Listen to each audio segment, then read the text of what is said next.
السلام علیکم۔ بسم اللہ الرحمن الرحیم۔ تقریباً 2500 سال پرانی بات ہے۔ ملک یمن پر اسعد تبار حمیری نامی بادشاہ کی حکومت تھی۔ چونکہ یمن کی زبان میں بادشاہ کو تبار کہا جاتا تھا، اس لیے تاریخ میں یہ بادشاہ تبع الاول یعنی پہلا بادشاہ اور تبع حمیری کے نام سے مشہور ہوا۔ ایک مرتبہ تبع اپنے وزیر کے ساتھ سیر پر نکلا۔ تقریباً 1,13,000 پیدل چلنے والے اور 1,30,000 گھڑ سوار بھی اس کے ہمراہ تھے۔ جس شہر میں یہ قافلہ پہنچتا، لوگ ہیبت اور تعجب کے مارے بہت عزت و احترام سے پیش آتے تھے۔ اس سفر کے دوران تبع شہر سے 10 علماء منتخب کر کے اپنے قافلے میں شامل کر رہا تھا۔ یوں کئی شہروں کی سیر کے بعد تقریباً 4,000 علماء تبع کے قافلے میں جمع ہو گئے۔ جب یہ قافلہ شہر مکہ پہنچا تو وہاں کے لوگوں نے ان کی ذرا بھی آؤ بھگت نہ کی۔ یہ دیکھ کر تبع کو بہت غصہ آیا۔ اس نے وزیر کو بلا کر اس کی وجہ پوچھی تو وہ بولا، بادشاہ سلامت، یہاں کے لوگ بہت عجیب و غریب ہیں۔ اس شہر میں ایک عمارت ہے جس کا نام کعبہ ہے۔ یہ لوگ اس عمارت میں شیطان اور بتوں کو پوجتے ہیں۔ یہ سب سن کر تبع نے دل میں یہ فیصلہ کیا کہ وہ مکہ کے آدمیوں کو قتل کر کے عورتوں اور بچوں کو قیدی بنا لے گا اور ساتھ ہی کعبہ کو بھی گرا دے گا، اور پھر کعبہ کا نام یعنی ویران جگہ ہو جائے گا۔ خدا کا کرنا یہ ہوا، یہ خیال آتے ہی تبع کے سر میں شدید درد شروع ہو گیا، جبکہ اس کی آنکھ، کان، ناک اور منہ سے بدبودار پانی بہنے لگا، جس کی وجہ سے اتنی سہن پیدا ہو گئی کہ تبع کے پاس ایک لمحہ ٹھہرنا کسی عذاب سے کم نہ تھا۔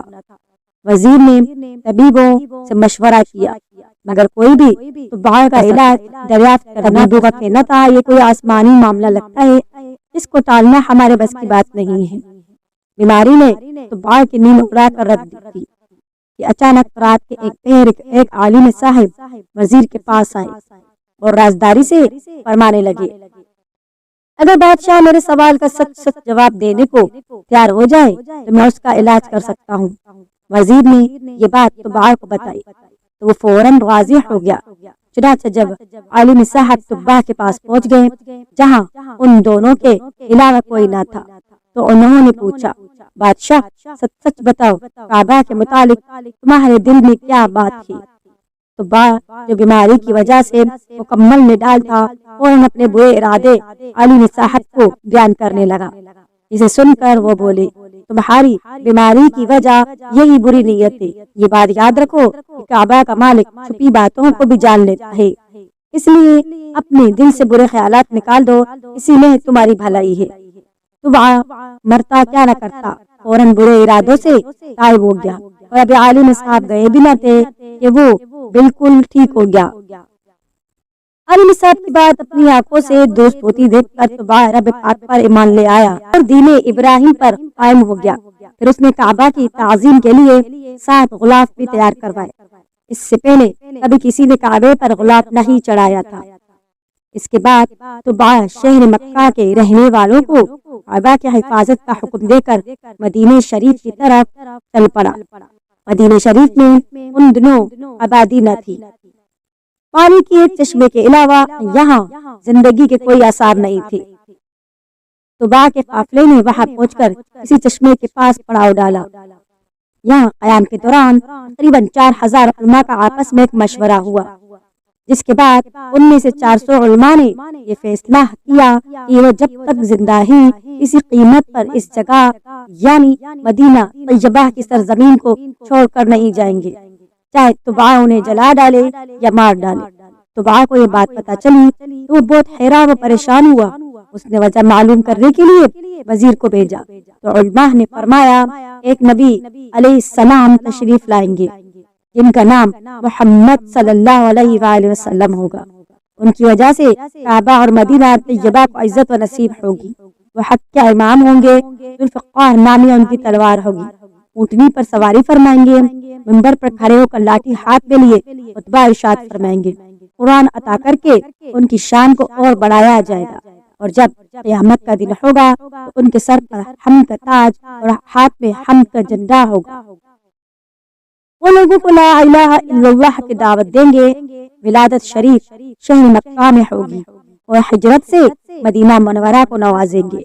وہ شخص یقیناً سعادت مند ہوگا جو ان کے زمانے میں ہوگا، وہ ان پر ایمان لائے گا۔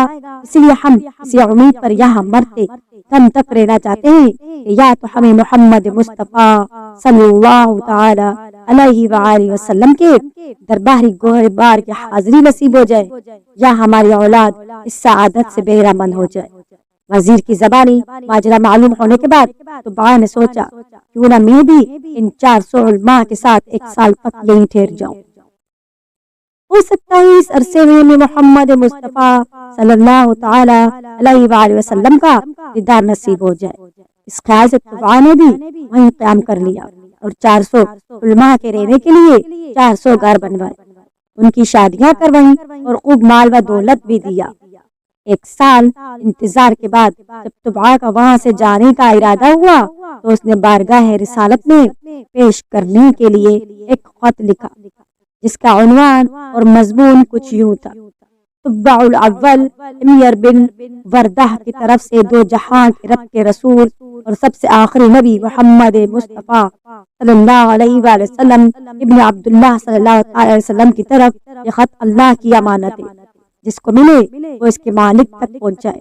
یا محمد، میں آپ پر اور قرآن مجید پر ایمان لاتا ہوں، آپ کے دین اور سنت کو اپناتا ہوں، آپ کے ہر چیز کے رب پر ایمان لاتا ہوں اور جو شریعت آپ لائیں گے اسے بھی قبول کرتا ہوں۔ اگر میں آپ کی صحبت کا شرف پانے میں کامیاب ہو گیا تو یہ مجھ پر رب کا انعام ہوگا، اور اگر یہ سعادت مجھے نہ مل سکی تو آپ قیامت کے دن مجھے بھولیے گا نہیں، رب کی بارگاہ میں میری شفاعت کیجیے گا۔ میں آپ کا فرما بردار امتی ہوں اور تشریف آوری سے قبل ہی آپ کی پیروی کرنے والا ہوں۔ میں آپ اور آپ کے والد ابراہیم علیہ السلام کے دین پر ہوں۔ یہ خط لکھنے کے بعد طباع نے اس پر اپنی سنہری مہر لگائی جس پر یہ عبارت: نقش پہلے اور بعد حکم اللہ کا ہے، اور اس دن ایمان والے اللہ کی مدد سے خوش ہوں گے۔ پھر جن عالم صاحب نے طباع کی اصلاح کی تھی، طباع نے یہ خط انہی کے سپرد کر دیا اور وصیت کی کہ اگر آپ کی محمد مصطفیٰ صلی اللہ علیہ وآلہ وسلم سے ملاقات ہو تو یہ خط ان تک پہنچائیے، اور اگر ملاقات نہ ہو تو آپ کی اولاد یا اولاد کی اولاد اس خط کو بحفاظت بارگاہ رسالت میں پہنچائے۔ اس کے بعد طباع مدینہ منورہ سے ان کے شہر غلسان چلا گیا اور وہاں اس کا انتقال ہو گیا۔ طباع کے انتقال سے تقریباً 1000 سال بعد مکی مدنی آقا صلی اللہ تعالی علیہ وآلہ وسلم کی ولادت با سعادت ہوئی۔ 53 سال مکہ مکرمہ کو نوازنے کے بعد پیارے آقا صلی اللہ تعالی علیہ وآلہ وسلم نے مدینہ منورہ کی طرف ہجرت کرنے کا ارادہ فرمایا۔ اس ہجرت میں مسلمانوں کی مدد کرنے والے مدینہ شریف کے مسلمانوں کو انصار کہا جاتا ہے۔ یہ انصار انہی 400 علماء کی اولاد سے تھے اور 1000 سال سے نسل در نسل خط کی حفاظت کرتے آ رہے تھے۔ جب انصار کو حضور انور صلی اللہ علیہ وسلم کی مدینہ شریف تشریف آوری کا ارادہ معلوم ہوا تو ان میں خوشی کی لہر دوڑ گئی۔ انہوں نے بارگاہ رسالت میں طباع کا خط پہنچانے کے لیے آپس میں مشاورت کی۔ اس مجلس مشاورت میں صحابی رسول حضرت سیدنا عبد الرحمن بن عوف رضی اللہ عنہ بھی تھے جو مکہ سے ہجرت کر کے یہاں پہنچے تھے۔ انہوں نے مشورہ دیا کہ کسی بااعتماد آدمی کو یہ خط دیا جائے جو بحفاظت اسے بارگاہ رسالت میں پہنچا سکے۔ چنانچہ وہ خط ابو لیلہ انصاری کے سپرد کر دیا گیا جو بعد میں ایمان لائے تھے۔ اس کے بعد ابو لیلہ انصاری خط لے کر مکہ جانے والے رستے پر نکل پڑے۔ سفر کے دوران جب قبیلہ بنو سلیم پہنچے تو وہاں پیارے آقا صلی اللہ تعالی علیہ وآلہ وسلم جلوہ گر تھے۔ ابو لیلہ انصاری آپ صلی اللہ علیہ وسلم کو نہیں پہچانتے تھے۔ آپ صلی اللہ تعالی علیہ وسلم نے جیسے ہی ابو لیلہ انصاری کو دیکھا تو پکارا: انت ابو لیلہ، یعنی تم ابو لیلہ ہو؟ عرض کی: جی ہاں۔ سن کر آپ صلی اللہ تعالی وسلم نے غیب کی خبر دیتے ہوئے ارشاد فرمایا: وَمَعَكَ کتاب طباع الاول، تمہارے پاس ہے طباع الاول کا خط۔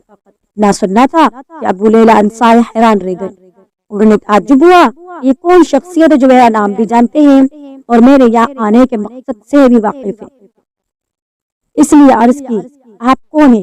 فرمایا، میں ہی محمد مصطفیٰ صلی اللہ علیہ وسلم ہوں، خط لاؤ۔ یہ سن کر ابو لیلہ انصاری نے اپنا تھیلا کھولا اور تبع بادشاہ کا تقریباً 1000 سال پرانا مہر لگا ہوا خط بارگاہ رسالت میں پیش کر دیا۔ نبی کریم صلی اللہ تعالی وسلم نے حضرت سیدنا ابو صدیق رضی اللہ تعالیٰ عنہ کو خط پڑھ کر سنانے کا حکم دیا۔ جب خط سنا دیا گیا تو آپ صلی اللہ تعالی وسلم نے 3 بار فرمایا، مرحبا بالاخ الصالح، یعنی نیک بھائی کو خوش آمدید، نیک بھائی کو خوش آمدید، نیک بھائی کو خوش آمدید۔ اس کے بعد آپ صلی اللہ علیہ وسلم نے ابو لیلہ انصاری کو مدینہ شریف کی طرف لوٹ جانے کا حکم دیا۔ ابو لیلہ انصاری جب مدینہ منورہ پہنچے تو انہوں نے بارگاہ رسالت میں خط پہنچانے کی قرارداد سنائی۔ اسے سن کر لوگوں نے اپنی استطاعت کے مطابق ابو لیلہ انصاری کو انعام و اکرام سے نوازا۔ اس کے بعد جب مدنی آقا صلی اللہ علیہ وآلہ وسلم نے طلع البدر علینا کی صداؤں میں مدینہ کی سرزمین پر قدم رکھ کر اسے ہمیشہ کے لیے مدینہ طیبہ بنایا تو ہر قبیلہ چاہتا تھا کہ آپ صلی اللہ تعالی علیہ وسلم ان کے ہاں قیام فرمائیں، مگر آپ صلی اللہ تعالی علیہ وسلم نے فرمایا، میری اونٹنی کو چھوڑ دو، جہاں خدا کا حکم ہوگا یہ وہاں رک جائے گی۔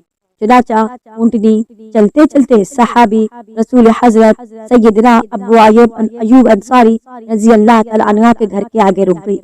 آپ رضی اللہ تعالی عنہ انہیں عالم صاحب کی اولاد میں سے تھے جنہوں نے طباع کی اصلاح کی تھی، اور آپ کا مکان وہی مکان تھا جو طباع نے خاص پیارے آقا صلی اللہ تعالی علیہ وآلہ وسلم کے لیے بنوایا۔ سبحان اللہ۔ ناظرین، اگر آج کی ویڈیو آپ کو اچھی لگی تو لائک، کمنٹ اور سبسکرائب لازمی کیجیے گا۔ جزاک